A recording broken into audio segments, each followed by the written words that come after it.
How's it going, folks? And welcome to this week's mini lecture where we talk about food and Latin American nationalism. And this is definitely a personal favorite topic of mine. So much so that to the point as I was putting this lecture together, I was starving and I ended up having to eat because I was getting hungry, writing of all the subject matter and such. But anyways, let's move on to our readings. Um, but these are just kind of some floating questions I would like to throw out for you to think about as we delve into this lecture. To think about how can food be political? How can food be nationalist? And how can food be used to express race or racism in some cases? And I was originally going to word that as, how can food be racist? But I just thought that wording sounded ridiculous. So how can food be used to express racism? That's really the bulk of one of the questions I believe that I think brings these three questions I feel bring the two distinct readings together, regardless of which one you decided to um, to read for the choice reading. And just to kind of give you an example of sort of how food can still be used to express racism, and even history today, I bring you the example of a popular Cuban dish known as moros y cristianos, which over many years, right, there's been debates about whether or not this dish, right, it's supposed to express, if it expresses white supremacy, right? Because for those of you who are familiar about the story of the Moors and the Christians, right, you're probably aware of that during the Spanish Reconquista of Spain, right, when Spain used to be occupied by Muslim Moors, right, for over 500 years, there was an attempt, right, there was this campaign by the Spaniards, right, by Spanish Christians, to quote unquote reconquer or take back Spain, and also Portugal as well, right, from Muslim influence. And so there was this long campaign known as the Reconquista, and many feel that this dish, of course, it pays homage to that, by calling it moros y cristianos. And I've had students kind of talk to. We've had brief discussions in the past talking about sort of how does this dish convey the conquest, or the reconquest, I should say, of Moorish Spain, right, for the Christians. And here, noticeably, right, you'll see how sort of the rice overtakes, right, the beans here in this dish, and of course the rice in this case is on the lighter side, which the rice is supposed to represent the Christians, and the dark beans are supposed to represent the Moors, right? The Muslims, who are seen as outsiders who are invading the Spanish territories. And so, but others would argue also, right, the inverse, right, that perhaps this dish is celebrating Spain's Moorish influence, its Moorish roots.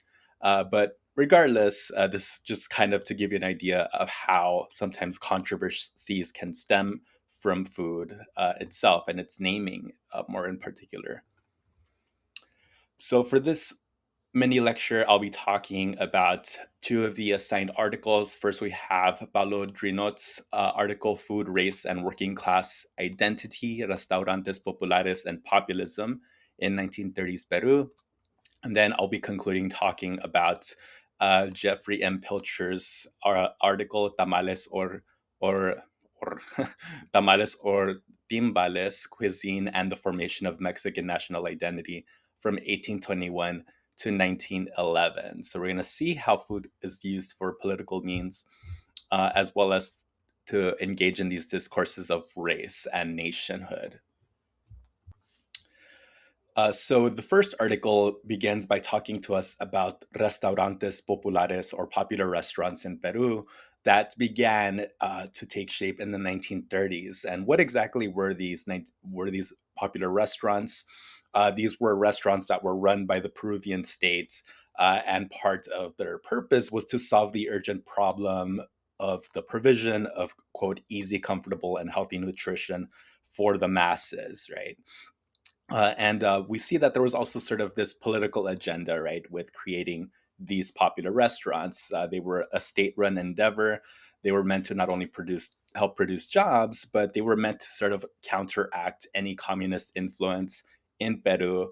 And they were also anti-leftist in nature. And how exactly was this the case? Well, in part, this was because you had many of the communist organizations or the left-leaning organizations in Peru who were calling, right, for greater access to food for the masses.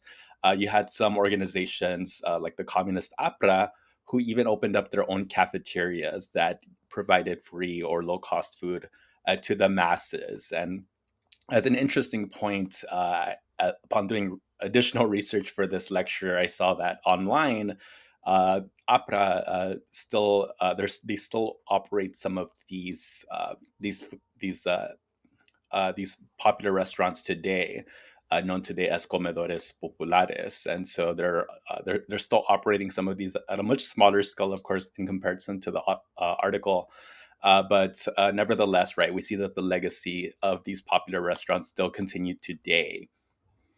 So we learned that these restaurantes populares were first implemented by the Peruvian presidents of the 1930s. First, there was Sanchez Cerro in 1931, and then by the also President Benavides in 1933.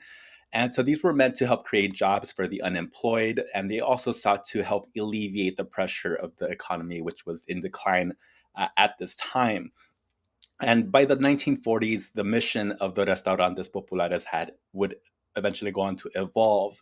It would be used essentially as a, sort of as a school lunch program. It would be used to feed the growing population of school children. And so it was part also in many ways to sort of, again, not only counteract the initiatives that were made by leftist and communist organizations to feed the masses, because there was this fear that, by feeding the masses, that the states, that the Peruvian state would lean more to the left. But so that was one incentive for starting these restaurantes populares. On the other hand, they also established these popular restaurants to quell the threat of leftist labor uprisings. In the 1930s, you had many strikes, general strikes that were declared. And as a response to this, the very conservative government at this time issued martial law in 1932. And again, it was around this time that we start to see the springing up of these popular restaurants, these restaurantes populares. Um, and so much so that the Peruvian government opened up their own version of a popular restaurant in 1934 in order to counteract those that were, of course, started by the APRA group. And in part, right, they were trying to essentially show the public, hey, we can do what the leftists are doing. Now, moving on. So, another important point that's raised in this article is how these popular restaurants or restaurantes populares are also a way for the state, Peruvian state, to claim that they were embracing modernity, that they were doing what other Western nations were doing to feed the masses. But there was also this tinge of anti-Asian racism that hinged on this idea of opening up these restaurantes populares. And we see this in the publication of 1936, the Contribución al Estudio del Problema de la Alimentación Popular, or Contribution to the Study of the Problem of Popular Food. And so in this report, this 50-page report that was put together by the Peruvian government, it was 50 pages long, and they made many claims about the Restaurantes Populares program. They claimed that their program was based on scientific principles, that they argued that their program was something that helped to somehow dignify the worker. And I have this quote from the pamphlet in parentheses because I was kind of confused upon reading it. But there's a quote from the pamphlet that reads, that by stepping into these popular restaurants, that a quote, a series of values were upheld and honored, where where one can learn to espouse those values by making them his own. And so, sort of this idea was that you would, if you stepped into these restaurantes populares, right, somehow by diffusion, you kind of become this more modern, um, this modern individual, right, this modern worker somehow.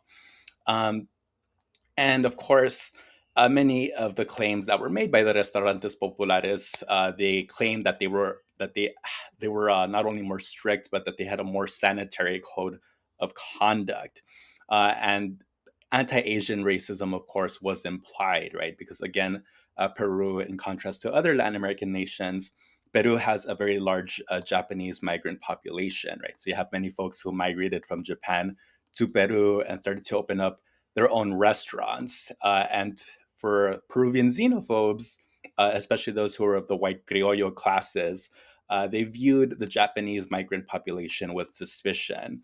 And so they also saw the restaurantes populares as a way to sort of counteract foreign Japanese influence in the form of cuisine. And so they were hoping also to put those Japanese restaurants in Peru out of business. And one of the ways that they did this through the Restaurantes Populares program, which they were unsuccessful, of course, was that they were claiming that unlike these Asian restaurants, that the workers removed their hats. They emphasized that in these popular restaurants that they washed their hands, that they didn't spit on the floor. So again, the racist connotations or claims, right, of Asian restaurants, specifically the Japanese Peruvian population, was very much right implied here. They also emphasized that their food was of better quality, that it was clean, and that they practiced good hygiene. Um, and what was very obvious, right, from this sort of language was that they were offering themselves up as a non-Japanese alternative or a non-Asian alternative for food.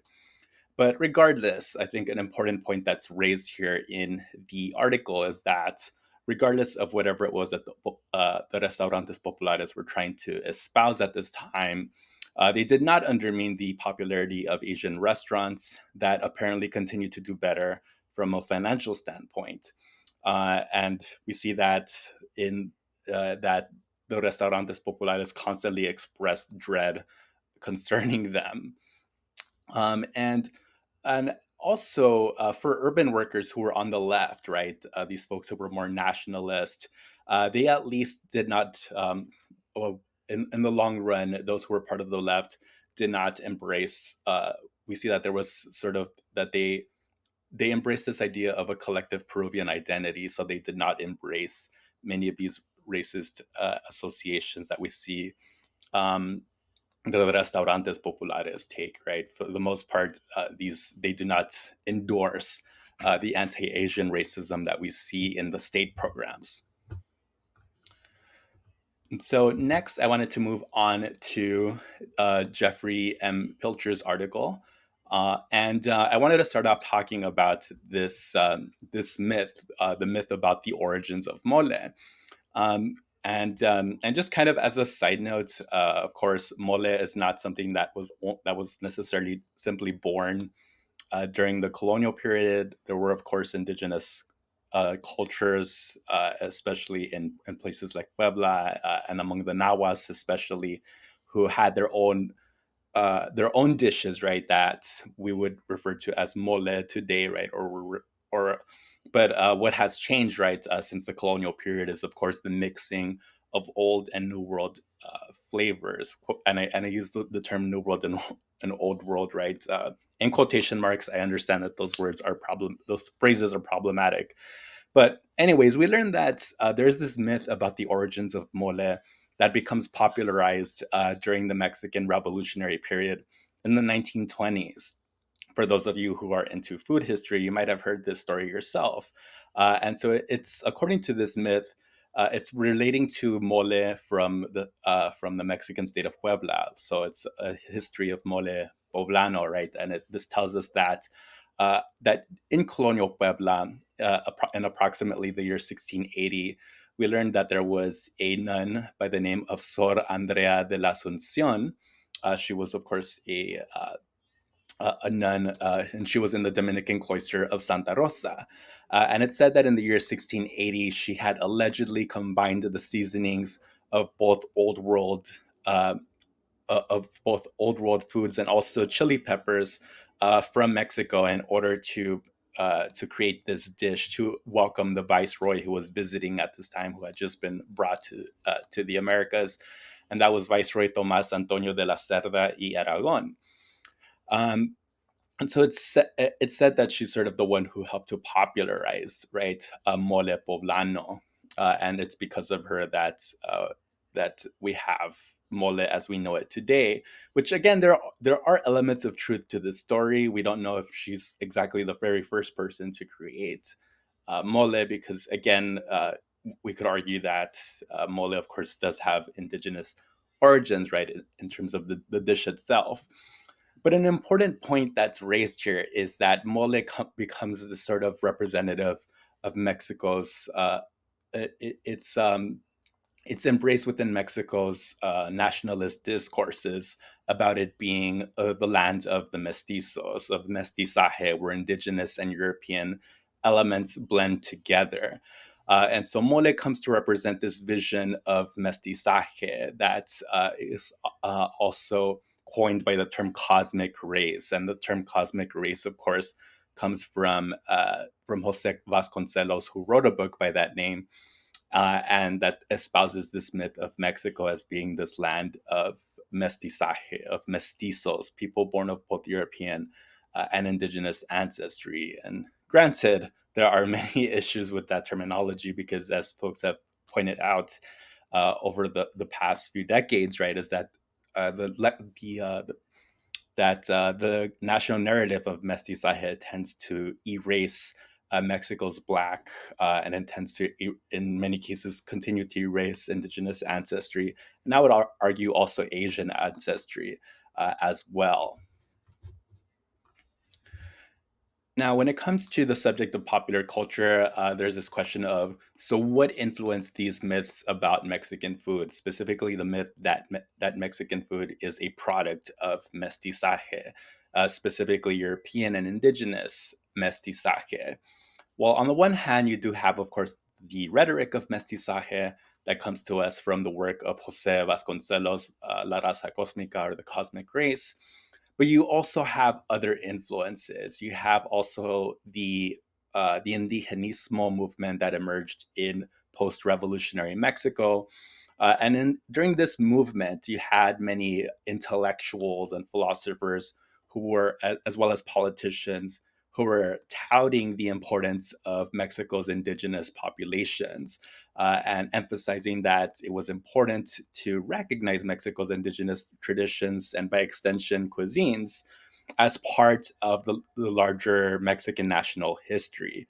And I think this is important also, keeping in mind that during the Mexican Revolution, uh, during the warfare that ensued, it was known that there were many indigenous peoples who participated in this uprising against the Mexican dictator Porfirio Diaz, right? You had, for example, the Zapatistas, um, who were allied to Emiliano Zapata, and many of these folks came from the rural indigenous villages, right, fighting against the dictatorship that often stripped them of their land.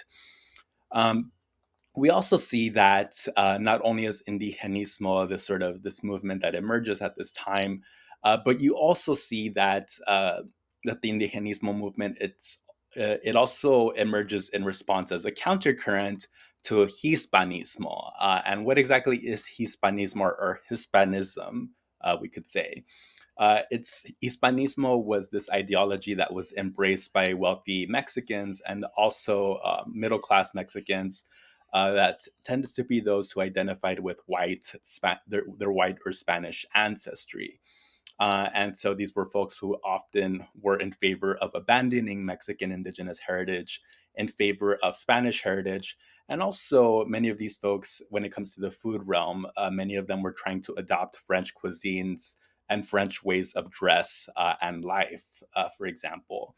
Um, and for example, some of the folks who were part of the Hispanismo trend of Mexican cuisine would go on to replace mole sauces with timbale pastries. And so, in this sense, right, we see the different countercurrents, right, coming together.